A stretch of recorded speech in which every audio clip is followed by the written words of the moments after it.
আপনারা বলছে শুধু ইউনিয়ন বিএনপির সভাপতি, প্রত্যেকটা ইউনিয়নের সভাপতি করা বাদবাড়ি যারা থাকবেন দয়া করে আপনারা নিচে নেমে যাবেন।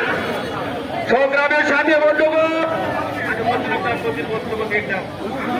এই মুহূর্তে আপনাদের সামনে বক্তব্য রাখবেন জাতীয়তাবাদী শ্রমিক দল মুক্তাগাছা উপজেলা শাখার সম্মানিত সাধারণ সম্পাদক আব্দুল মতিন।